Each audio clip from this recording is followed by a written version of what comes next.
Welcome everyone to Health Hustle Chronicles, where the grind meets growth in the world of healthcare. As you know, this ain't your typical podcast because guess what? I'm going to bring you some of the hottest interviews, some of the livest discussions, and I'm going to bring you that hustle with each and every episode. So today I have the privilege of joining me, Deja Tharpe. A little bit about Deja to help you better understand who she is and how to connect with her. Deja, she's a skilled marriage and family therapist with a master's degree from Mercer University School of Medicine. As an alumna of the Foundation of the Advancement of Human Systems, a prestigious government-sponsored fellowship, she has received advanced training to support behavioral health outcomes and reduce disparities amongst those who are ethnically and socially marginalized backgrounds. Her participation in Minority Fellowship Program further strengthens her skill set in delivering culturally competent mental health and substance abuse services to the demographic. In her career, Deja has advocated for the state government sector, working to expand access to quality healthcare and address disparities affecting vulnerable and underserved communities. Her clinical expertise includes working within a primary care setting where she has conducted individual and family therapy for diverse populations facing a myriad of social and psychological challenges. Beyond clinical expertise, she's a dedicated educator and mentor, providing tutoring and guidance to adolescents from kindergarten through eighth grade. Her work has helped bridge the educational achievement gap for children in foster care, children's hospitals, refuge programs, and those facing cognitive, emotional, and behavioral challenges. Today, we're honored to welcome Ms. Tharpe, who will discuss her commitment to meeting the rising needs for affordable, accessible mental health care and her dedication to empowering communities with a greater understanding of hope. So, y'all, please welcome me and joining Ms. Deja Tharpe. Hello, what's up? Welcome. Hey, it's good to have you here. Thank you. It's great to be here. Man, this is exciting. You know what? I kind of been stalking you a little bit on LinkedIn. I was like, Yeah. you know what? No, I was like, this is somebody whose background is extremely impressive. But what I liked about your background is it's like it fits in a conversation that we just don't have a lot, as Black people. And you being here, hopefully you can shed some light on a whole lot of things. But before we get too deep into this conversation, please introduce who you are, both personally as well as professionally. Yeah. So my name is Deja Tharpe. I'm a marriage and family therapist in the Middle Georgia area. Like you said, I have a clinical background with families and couples and individuals working in a primary healthcare setting. I have worked with kids as young as 3 and adults as old as 72. And so I've worked with grief counseling, marriage counseling, family issues, the whole nine. Wow, that sounds quite impressive. Yeah. So, I mean, can you share with the world like what part of the universe you live in? Oh yeah, I live in Macon, Georgia, so I'm in the Middle Georgia area right now. So, Okay, all right, go Falcons, right? yeah. So, listen, everybody that comes here love to tell their hustle story. As you know, life is full of twists and turns. There's no straight line to get to that end goal, right? Right. And so, generally speaking, we're gonna have to go out there, put some of ourselves on the line, show a little bit of vulnerability, and then just to continue to hustle. So, please educate me about your hustle journey. What did that look like? Yeah. So like many of us, my hustler's journey has been about trial and error. Before arriving at this place in my career, I found myself transitioning from different schools, about 2 different schools. I was displaced by COVID. I changed my major at least 3 or 4 times. I did graduate on time, but I Okay. graduated with a bachelor's in criminal justice and psych. And that's where I kind of found myself falling in love with the intersection between law and mental health. And that is kind of where my systemic frame of thinking started. Immediately after undergrad, I started working at the Sunshine Method. And that's where the Sunshine Method is like a tutoring and mentor program for children who present mood and behavioral health disorders. So it was during that time that I noticed that I was passionate about working with families. And I became really, really passionate about the educational achievement gap of our youth. So right now, our youth is kind of struggling in school. They are dropping out at unprecedented rates. They're struggling to read and perform at rates that we haven't seen in a very long time, and it's a bit alarming. So for me, part of my hustler's journey, I'm still working towards it, but I'm working on authorship for children's books about diversity and inclusion and about mental health, kind of to reinforce reading at home, and having that family time as well. I would also say my journey as a mentor and a tutor, it showed me that I want to have more of a personal, hands-on impact rather than working for like a large company or in corporate America. So that's kind of when all of my interests kind of came together and it clicked for me. And that's when I realized I want to work to push forward communities on like a smaller level, a smaller scale. So while obtaining my master's, that is when I started to work full time in the state sector. I worked with the Department of Community Health, and I was working to advocate for those families in those communities that are typically not seen, who don't have as much access to health care. And I also got a chance to use my bachelor's and my background in psychology as a criminal history specialist for the state. So that was really cool.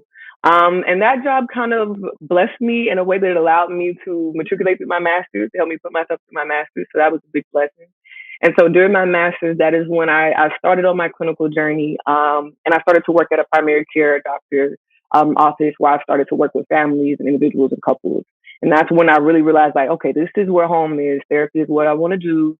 And that's kind of where I got into my career. That's where I am now. Listen, that sounds like quite a bit already. I mean, you've been out there hustling, you've been I've getting been it. trying. I've been trying. That's what's up. I'm loving that. I mean, that hustler spirit is awesome. Who would have thunk it that, hey, these clinicians out here that are helping us mentally, they go through these journeys like the rest of us, right? Absolutely. So, We're human just like you guys.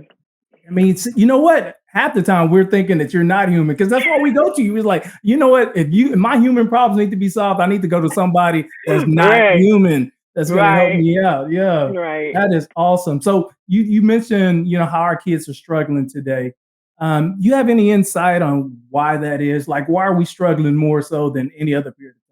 Yeah, one of the things that I will say is COVID really displaced us. It set our kids back a lot as far as their opportunities to be present physically in school. And the way that we're teaching our children is different as well. When I was growing up, we did tactile learning. We were able to hold blocks that were A's and B's and C's and flip them around and have palpable tactile learning that allowed us to look at these things. Now the kids are learning digitally. Now they have access to speech buttons where they can just tap and speak rather than actually knowing how to read and things like that. Also, parents are not able to spend as much time with their children as they were before. The way that our economy is, people are kind of scraping by. They're trying to make ends meet and they're not able to sit down with their kid and spend as much time as they deserve to, families deserve to. And not being able to access those resources like tutoring, having that time to sit down and read with kids, to study math and things like that, reinforce those behaviors at home. So we've come into a place where technology has advanced us in other ways, but it's kind of detracting from our kids' ability to learn in school. And also just COVID taking them out of physical school for so long. A child's mind isn't fully developed to a place where they're able to sit and stay still and concentrate on a computer. They need peers. They need physical direction with an adult. They need that. So all those things kind of compounded have kind of guided us to where we are today. Wow. And not to mention, not to get too political, but also we're at a place where we're starting to cut out our early education programs, which is a very, very scary thought. Our early education programs pretend great educational achievement for our youth. And so if we start to pull out those after school programs, those care programs for our kids, diminishing our budget for our education system, it's going to have some effect. It's going to be a systemic effect that we'll see far reaching. Yeah, like you mentioned, I mean, we could talk about that, for the next 30 minutes and not solve anything, but it's great insight into some of the challenges that our kids are facing today. I appreciate that insight because I never really given it much thought, right? Unless you have, a kid that's struggling or within that age group, right? Or that are in the elementary to high school systems, you're not really thinking much of it. But the fact that you provide more insight, I mean, that's encouraging that we can at least start the conversation, right? Absolutely. You know what? I did pick up on something when you was talking a little bit about your hustle journey, how like you changed your majors 3 or 7 times. It was something crazy. I was like, okay, so you changed it so many times. So if you wasn't a therapist, like what would you have been? Great question. If I were not a therapist, since I have a background in criminal justice, I was really interested in law. I was really interested in governmental procedure. And that's what I got my bachelor's in. So at one point I thought that I want to be a lawyer, maybe a policy advocate. and I even considered forensic psychology. And like, I guess as far as the skill set goes, I'm really great at reading and analyzing behavior, Okay. elucidating patterns, understanding precedent, communicating to negotiate and problem solve. So those skills, they kind of cross against my field in those as well. They're strengths of both fields. But personally, I feel like my values align less with more punitive aspects of our current justice system, and I was less interested in like the legal mechanisms of it all. That didn't really interest me. I cared more about the humanity of justice. So I align myself with what we call therapeutic jurisprudence. And therapeutic jurisprudence is the idea that we use our current overarching systems, like our justice system, to promote healing and well-being and growth of our society. And so I wanted to work directly with individuals to help address emotional and psychological impacts that could lead later on to legal issues like criminalization and things of that nature, or divorce. I mean, legal issues look like a myriad of things, you know? And so rather than focusing on those procedural aspects of law, I wanted to get more into the humanity of it all. So for me, I felt like I wanted to create a space where people could find support and growth and understanding. And that felt a little bit more in line with my career goals rather than procedural law and things like that. Got it. So yeah, that hustler's journey was real. Oh my goodness, Yeah. the force is real with you. I love this. Yeah, and I will say, changing my major a lot of times allowed me to kind of interface with different ideas, different theories, allowed me to get my foot wet, allowed me to kind of immerse myself in different professional environments. And so that was when I learned a lot about personality development. I learned a Okay. lot about anthropology, about the evolution of cultures and people on a biological level. And so that's when all of those things kind of, I feel like it was meant to happen, because if I hadn't have switched Right. around that way, I wouldn't have interfaced with all these different ideas that brought me to where I am now. All right. So Yeah. I have a basic question, and it's for Sure. everybody that's ignorant like me about what the heck that you even do. What exactly do you do? Right? Tell me Yes, that. yes, Let's yes. start there. What is this?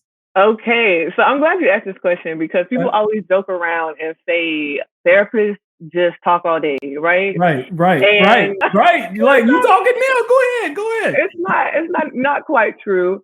I would say, as a marriage and family therapist, I wear a lot of hats. So my first and primary mission is to create a safe, non-judgmental space where people Okay. can explore thoughts and emotions, and behaviors, all while they're learning to develop tools towards growth and healing, right? So Okay. as a therapist, I'm a trained analytic. So I use intentional interviewing, intentional conversation, and This is collaborative exciting. communication Yeah. to pull out like inner knowings in people, inner truths. I like to say that because there's always truth. We don't talk about capital T truth. Capital T truth is the idea that there is one overall truth. There are little T truths. There are things that make sense to people on different levels. That's why we have different religions, different cultures, different experiences. Everybody's truths aren't the same. So pulling out those inner knowings and those personal truths. When appropriate, I use measures to kind of diagnose.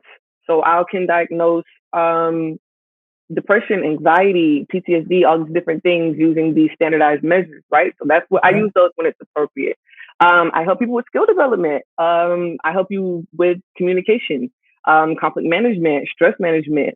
I'll help you take yourself out of and identify self-limiting thoughts and self-limiting beliefs, Hmm. things like that.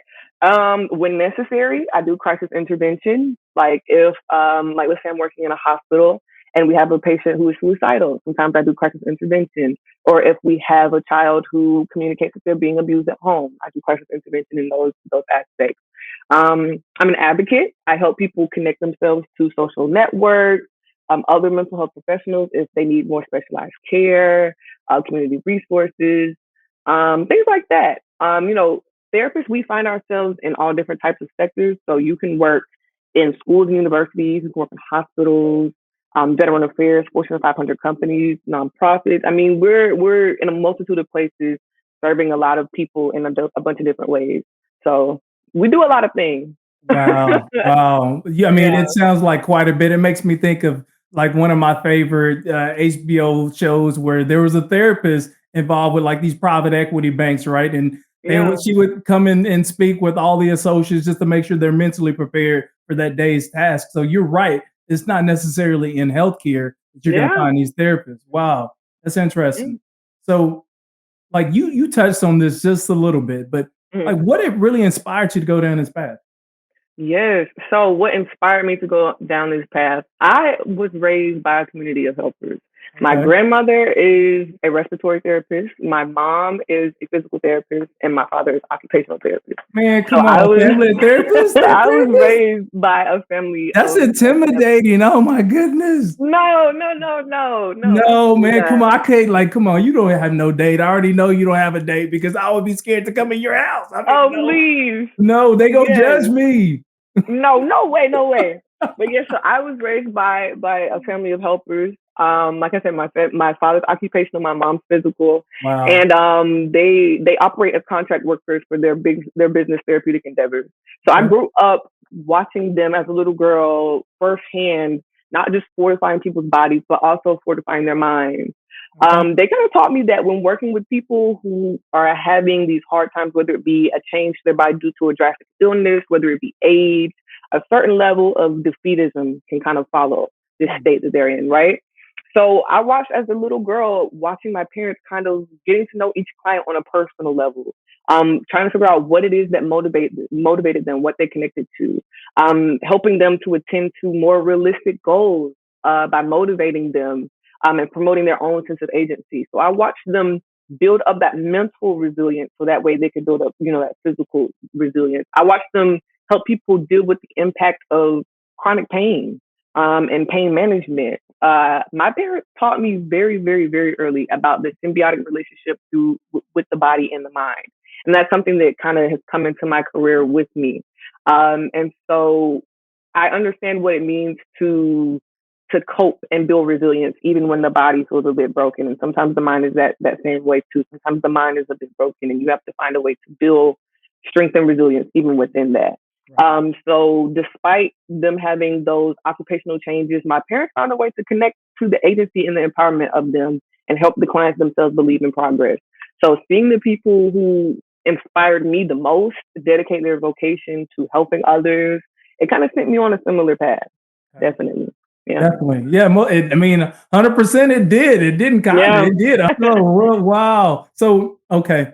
This is a side question to like, you was giving me a scope of everything that you do as a therapist. But Yeah. do you or do therapists, do they actually write prescriptions or you need a PhD for that? Or like, how does that work? Yeah, great question. Great question. Like I said, as a therapist, I can render psychoeducational medicine, but I cannot administer medication. So Okay. I can teach you about the different types of antipsychotics, anti-anxiolytics, it's like anxiety medication, antidepressants that pair well with the therapeutic interventions that we're going Got to it. do.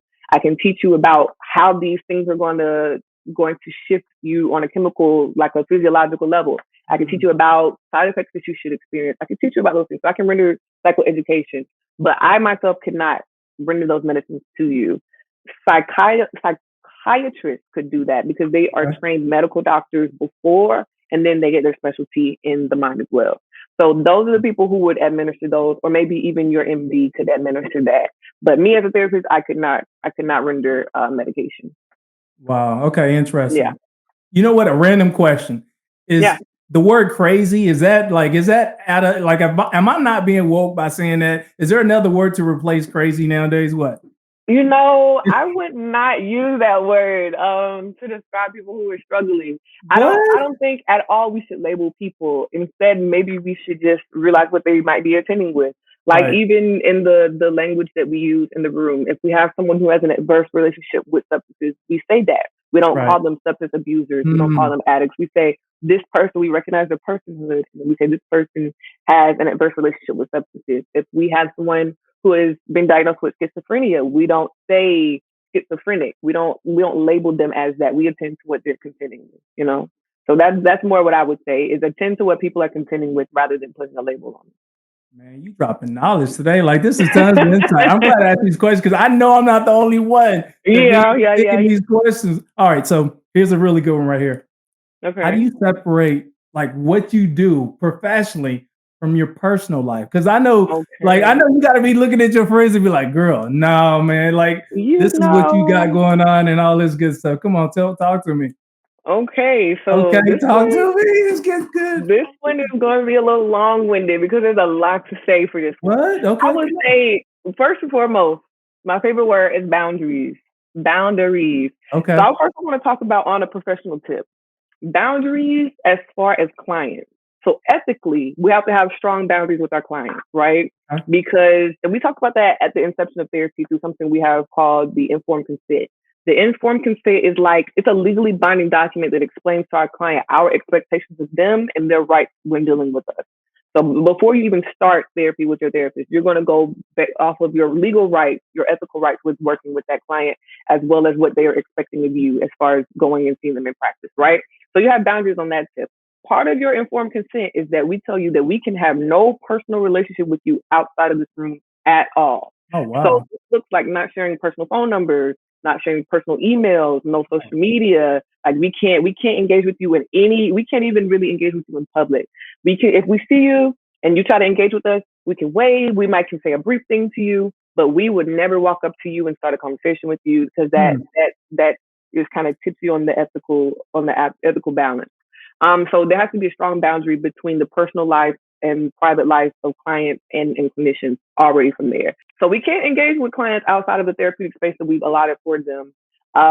As far as okay, I want to speak about this too. That also creates a little bit of grief for your therapist because we Okay. spend months with you guys to years with you guys. We care about you. We Right. spend weeks weeks on months Right. preparing and amending our treatment goals for you. We laugh with you, we cry with you, we get angry with you, we feel your pain, we feel your successes, and then there's This is one good to know. Like, I feel like I'm not alone now. This is great. you Okay. know, and then there's one day where we just kind of have to close the chapter Right. on what we do with you, and it's very bittersweet because any clinician will tell you there's a random moment where you're at home watching your TV, you see something on TV that reminds you of a client, you're like, dang, I wonder how they're doing. I Right. just wish Right. I could pick up the Right. phone and call. Or you might realize their birthday has passed and you want to call and say, happy birthday. How was everybody? How's mom? How's Gigi? But you can't do that because it Uh, crosses that ethical boundary, and so it can be very bittersweet, but ethically, I do understand because you need to be able to have that clean cut with your client because you don't want that client calling you out the blue like, hey, so I have this issue and you're not getting paid. You yeah. have no informed consent to protect you. So you need those boundaries. So As far oh, go ahead. Yeah, go ahead. This is no, good. what were you gonna say? No, because like I was thinking, it just makes me think. Like I watch all these crime series, and the police detectives come in and they're interviewing all the suspects, right? And then Yeah, they try to get like an order that subpoenas the clinical physician to be yeah. able to say something in jury. Like, is that true? Is that a thing? That's absolutely true. That's That's a absolutely thing. true. Yes, therapists and psychologists, we definitely can be subpoenaed to speak in court. However, there are boundaries to it. There are definitely ethical standards in our Okay. in our rule and guides of everything. We can only speak to what we experience in the room with our client. We can't speak Okay. to anything else. Like let's say you're doing what is it? You're working with a family about divorce and custody. You Sure. can't sit in a room and say you can't sit there on stand and say, oh yeah, well I think mom would be better for them than dad. All you can do is speak to what you saw with mom and what you saw with dad. That's all you can really do. So you can do it. People are dissuaded from doing it, and just because a therapist is subpoenaed doesn't mean that they necessarily have to be a part of the process. But you can also write something as well rather than actually showing up. So there's some boundaries as to like how much you have to do and how much you have Okay. to say as far as Okay. yeah. But what I was going to say about personal life, another Right. part of It was getting of juicy. It was getting juicy before I cut you off. Go yeah, ahead. another part about separating personal and professional life is self care, of course. Any therapist can tell you that they have to be an expert in their own aspect of self care, and that's because there are three forms of psychological distress that therapists themselves can encounter. The first is called vicarious trauma. So vicarious trauma is when a therapist encounters a traumatic narrative from a client, like for a prolonged period of time, like a prolonged exposure to traumatic material, the story, whatever it is that your client is telling you, and it starts to warp your own worldview. The next is called secondary trauma. Secondary trauma is more of like an initial reaction. So if somebody has told you something very gruesome that happened to them, something very dark that happened to them, and Right. it stirs you up really badly in the moment. That's Right. another aspect of distress that clinicians can go through, and something also called compassion fatigue. So compassion fatigue is kind of imagine working with someone and kind of becoming absorbed in the work. where you start to kind of absorb their emotions, Right, absorb right, their pain. You right. kind of become preoccupied with their progress or their lack thereof. So where there's kind of transference between you guys emotionally. So those are some of the types of distress that clinicians can experience. And so that self-care is very, very important. And I would say all of these things compounded over time, they can have a large effect on, like I said, the clinician's personal life outside. You can Mm, have a pretty angry or cynical disposition. You might find yourself being numb or right. hypervigilant. You might become a little fearful, hopeless.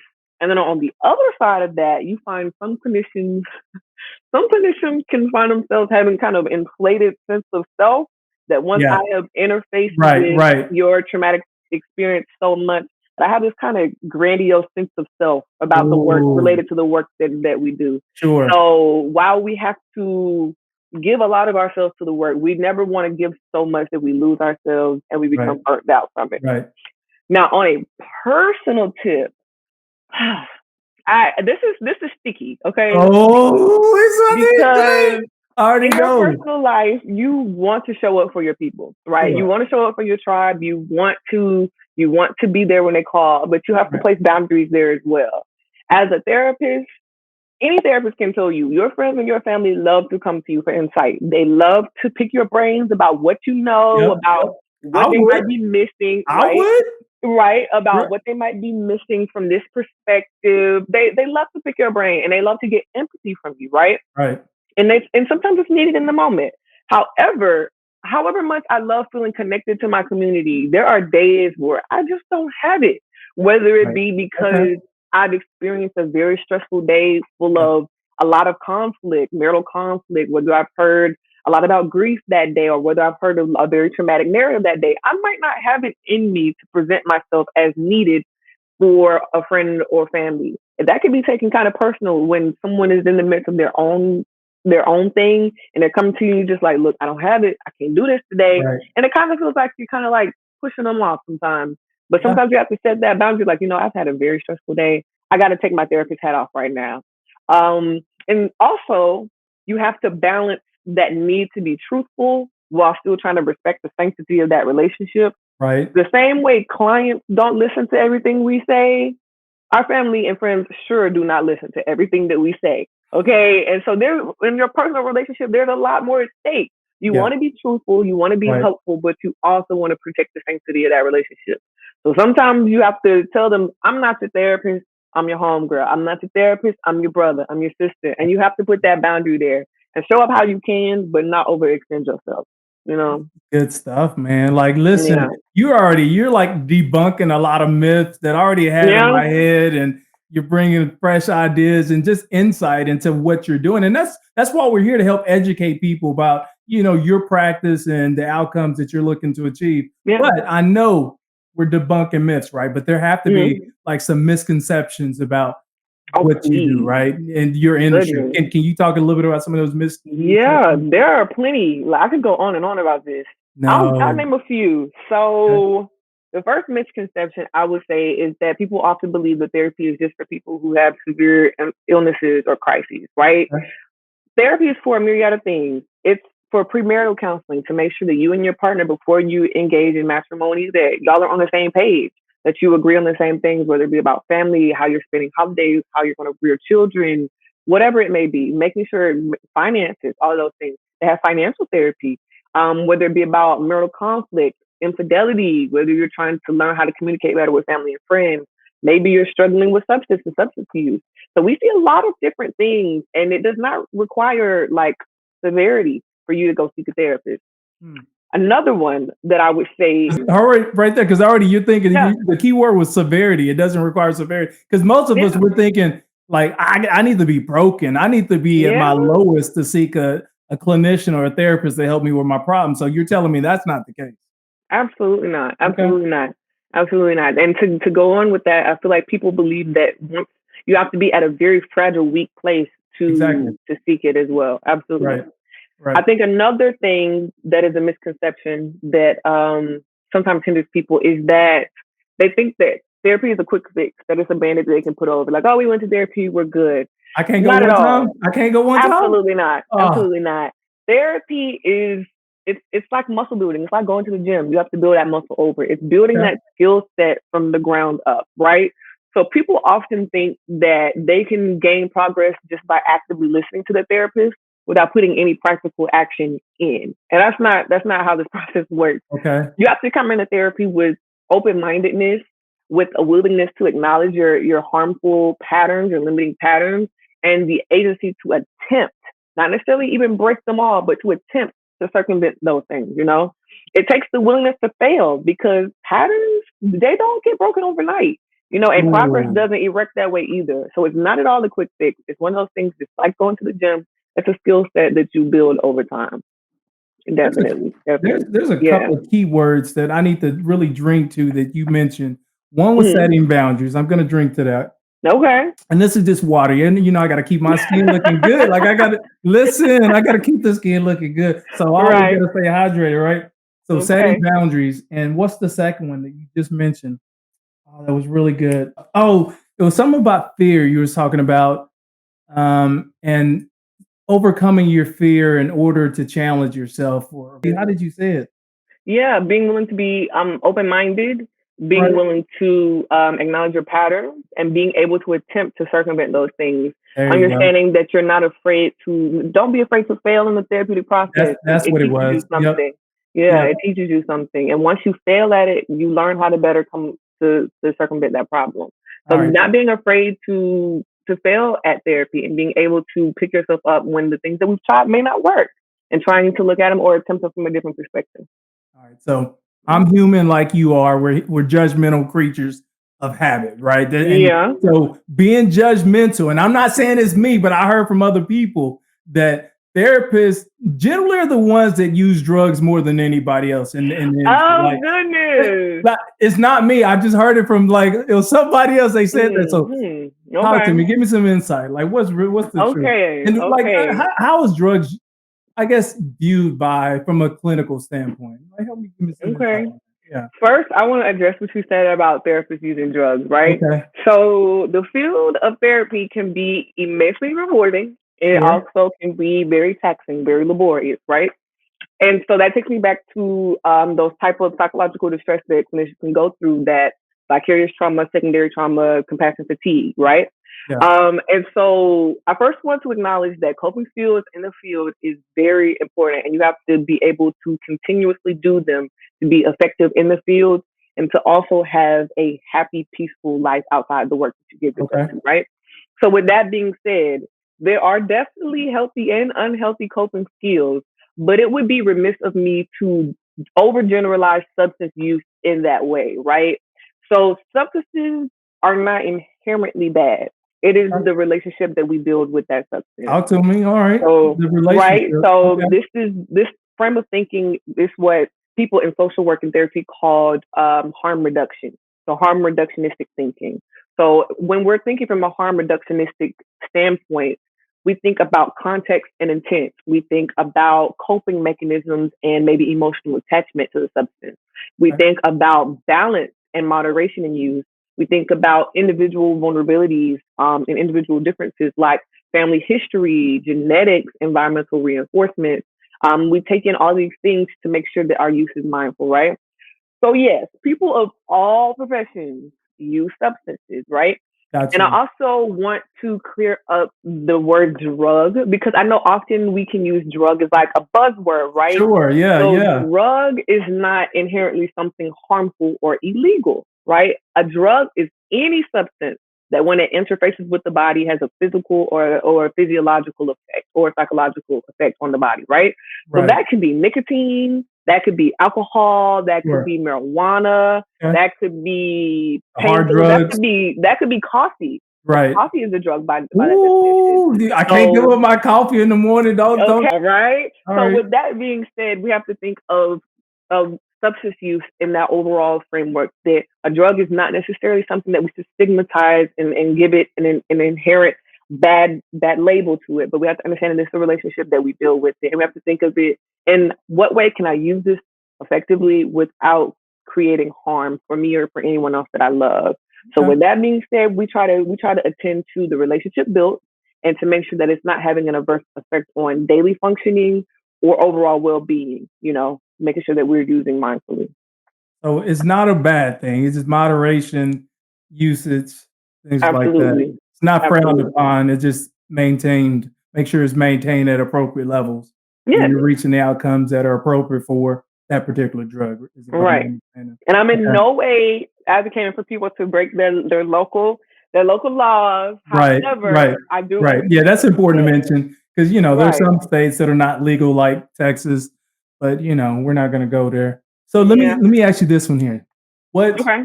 All right, in your opinion, what's holding people back from seeking therapy, especially people that look like us? Okay. The Yeah. first thing that comes. Okay. I'm going to start it with this. Okay. This Okay. is a really, really good thing. I'm glad that you asked this one because I hindrances told look you like I'm a going to ask mirror. the questions that everybody You want to asked some know. good ones. So I would say our hindrances look like a bunch of different things. Overall, they're grouped into about three major categories, Okay. whether they are personal, cultural, or systemic barriers, right? Okay. So when we think of it from that perspective, we have stigma and shame. So from that, Mm, we have that narrative, and that's something that I'm actively trying to amend with clients and in society in general, is that seeking support makes you broken or unstable, sure. right? In that only a certain demographic of people seeks out counseling, whether it be only white people go to therapy, Right. only crazy people go to therapy, only broke, whatever the demographic is, that only this type of people go to therapy. Right. Um, Also, I like to use interviews like this. I like to do medical pop-ups, public speaking, things like community service opportunities to help people kind of have a real life interaction with therapy, with real Right. life interaction with a counselor, with behavioral health in general. So that way that people can normalize like, oh, I can interface with this person in front of everybody and it's not weird. I can Right. go hear this person speak and it doesn't say anything about me as a person. So being able to normalize it and allow people to see what a therapist looks like and speaks like, it makes it less taboo for It people. makes it more real. Um, Like you're human. I'm yeah, looking at you. I'm like, she looks like me. Like this could be my right, sister. Okay. right. I would say another thing is definitely culture and societal beliefs. Okay. So in different cultures, some different cultures shy away from therapy. We're all different. We all come from different backgrounds. So take, for example, cultures that are less individualized and are more collectivist cultures. Like take, for example, like some Asian cultures, right? They Okay. believe more in prioritizing familial harmony and community harmony, and they care a lot about community reputation over Okay. individualism and the needs associated with it. Mm, So to go to a therapist and talk about your family problems or what mom and dad have done might be a little bit frowned upon. To go to a therapist and be given a mental diagnosis might be understood as a sign of personal failure. And if you live in a culture that reflects that whatever you do as an individual reflects back on the family, you admitting to personal failure means that the family is somewhat failed in a sense as well. ooh, this You is know, good. so Yeah. there are some cultures that kind of shy away. There are some people, some cultures that have more of a spiritual overlook on mental health. A lot of Caribbean cultures, they understand struggles from more of a supernatural, spiritual perspective. They might believe that the struggle itself is stemming from spiritual imbalances. Some might believe maybe something like hexes. Yeah, So yeah. I was just thinking of that. I'm like, rub yeah, some stones or something together where we about to get rid of exactly. it. So it doesn't just affect people's willingness to go, it also affects how people understand mental illness in and of itself. So if you Okay. understand it to be, oh, you've been possessed or you've been hexed, you might not think, oh, my therapist can help me find ways to manage or cope with this thing, right? Another big thing is limited access. I live in a more rural space, a more rural town. Okay. And overall, rural societies have less access to specialized care. And that's why, unfortunately, rural communities are nearly twice. What's the statistic? Rural communities are their suicide rates are twice as great than urban areas. So Okay. their of psychological services and specialized services pretend much more adverse and more drastic health outcomes for them I because can they see do that commit because I suicide mean, rates. there's Yeah, less things around you to get actively involved in, less groups to attend, less outings to go absolutely. to, and so you're just looking for an escape, right? Absolutely, Okay. absolutely. And with that comes cost. I mean, think about in Mm, rural areas, people don't make as much in those rural areas as well. And therapy has limitations, and insurance has limitations because insurance might not pay for everything. And so it can create its own thing. As speaking of insurance, one of the things that I love to speak with clients about is that anytime you see a therapist and your insurance is going to pay for it, your therapist has to give you a diagnosis. Now, what I'm not Ooh, saying, yes, what I'm not saying is that your therapist makes up a diagnosis that does right. not fit you. That is not at all what I'm saying. That is not what we do. So that Instead, title said we I'm schizophrenic. That's not true. It's right. not true. That's I not knew what it wasn't happens. true. I knew it wasn't true. I knew it That's wasn't. not what happens. So Okay.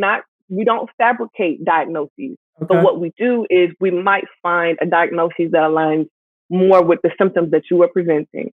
And I Okay. always like to remind clients that your diagnosis is not a reflection of you, right? And I feel like people don't come to therapy because also of a fear of diagnoses.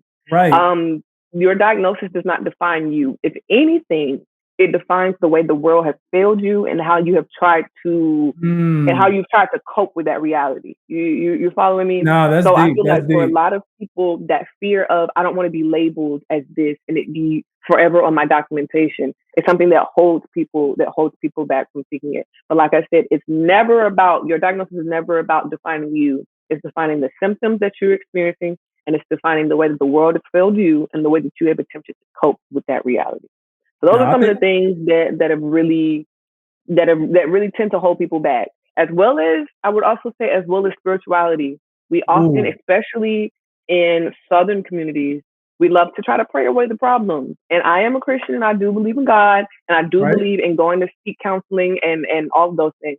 However, when you break a wrist, you go and you see your doctor. You don't just say, Father God, Holy Jesus, and try to get them to pray away the Right. problem. You Right. go to meet someone who will also can attend with it with you on the physical form, you know? Okay. So I feel like sometimes people find that spiritual beliefs and being able to seek counseling are not congruent, that they kind of are antithetical to one another. That if I am seeking out some help from a psychologist or a psychiatrist or a therapist, that I'm not leaning into my faith, right?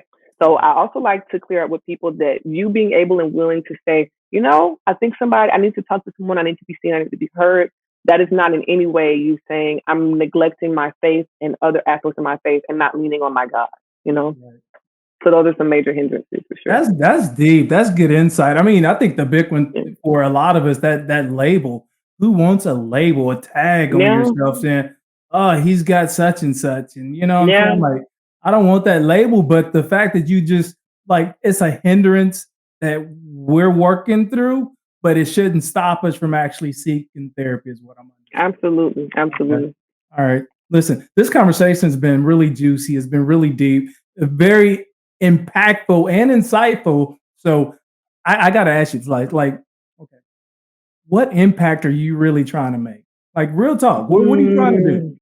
Mm, okay. What impact? Well, okay. That's a lot. I know. Just Everything, unpack it, unpack it, absolutely. unpack it. First, I have to acknowledge my identity in this world, first and foremost. Okay, okay, I'm a young Black woman and I'm a therapist. So okay, my identity, my lived experiences, all of that brings a deep sense of purpose into the work that I do. okay. Um, First, I am passionate about creating safe spaces. That's a part of the impact I'm trying to make. I'm trying to create spaces where people don't feel the need to mask or assimilate. I want to create spaces where people don't fear being misunderstood or judged. And I hope that by creating that safe space for them and experiencing that sense of freedom and self agency with me, that allows them to extend the space I have created outside into any environment that they take with them, that they take themselves into, they expand that sense of freedom and self agency with them. Another thing I would say is I'm trying to deter the spread of intergenerational trauma. That's something I'm very passionate about stopping that trauma. I love to always say trauma that isn't treated is transmitted. So whatever it is that Ooh, you are not treating for yourself, ooh. you're transmitting to your Like future an bloodline. STD? Oh my goodness! But it Oh is. goodness, It somewhat, is. somewhat. Yeah. So I would say that's something that I'm very passionate about. I want to further the resilience of people and the people group that is systemically hegemonized and who is weighed down and not seen. Right. And lastly, I would say I want to promote access and Okay. also representation. I am a walking advertisement for what education, Right. self forgiveness, Okay. determination, and God's favor can bring you. Ooh. I am a mere 7% of Black marriage and family therapists in this nation, 7%. And I am a mere 9% of African Americans with a master's degree. Okay. So, one of the things that I'm very, very, very, very passionate about is being an active example and an encouragement that not only is it possible for you, but it is your right to take up space as your authentic self in these professional spaces, to not just join these professional spaces, but to also join them as thought leaders, as leaders in these communities, as leaders in these spaces. And that it is your right to not only advance yourself, but also advance your community. And you don't have to sacrifice who and what you are in the process. I would say overall, that's the impact that I'm trying to lead. That's It sounds ambitious, but I love it though because we need that ambition in today's Yeah, time, man. People need yeah, listen. This conversation has been phenomenal, and just the way you've been answering the questions. I mean, not only were you prepared, but I can tell just listening to you, like you're passionate about this and the absolutely. impact that you're trying to make. So I know. Tell me, maybe I'm wrong. Like, do you do this for a living? I mean, besides the clinical piece, like the podcast, like do you have one Yeah. of these? Do you have this social presence already? Like, what's going on? Is it No, something you're I about to do start doing? not. I would love to actually. Okay, So, not yet. I have not entered into this space. However, I will say I have sort of a big urge, a big pull to do so. As sure, far as this, as far as where we are in society, social media is amazing because it right, allows so much access to people who otherwise would not have the resources to interface with some of the knowledge that we have and some of the knowledge that we know. It allows us to provide insight and give them access for free from the comfort of their own homes, you know? So I'm definitely looking to step into that space. Maybe right. I will sometime soon. If the viewers who watch this are interested in that, I would love to hear from them. And that's something that I can get working on. You know what? That's a great segue into like the last question that I really have for you. You said Yeah, if they wanted to get a how can people get a hold of you? Like, where do we find you? How absolutely. can we frequent any content that you're working on? Things like that. Yeah, so I would say you guys can definitely email me at my professional email. It's Deja, Deja dot Tharpe, Tharpe at gmail.com. That's where all my professional endeavors go. Wow. Okay. I'm gonna open it up for you. I've asked you a gazillion million questions. Is there anything you want to leave the audience with?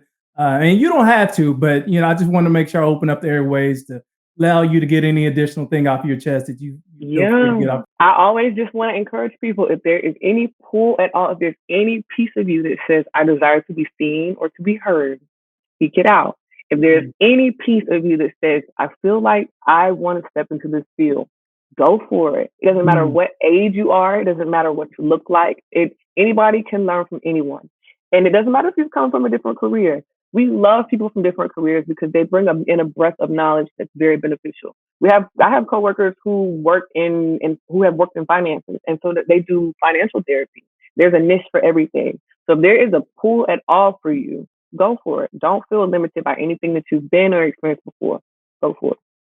I love that message there, and I know I'm saying a lot about love, but just your delivery and insight into what you've been sharing has been phenomenal. But what I really loved about that particular segment right there is that you wasn't just speaking to people seeking therapy that are my age. You were talking a lot to the younger generation that's upcoming and looking for an avenue to grow within, and you're inviting them into this space. So Absolutely. that's inspiring, uplifting, and educating the next generation of leaders. So hats off to you.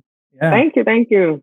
That is awesome. So, with that being said, that's going to wrap up today's discussion or episode of Health Hustle Chronicles, where the grind meets growth in the world of healthcare.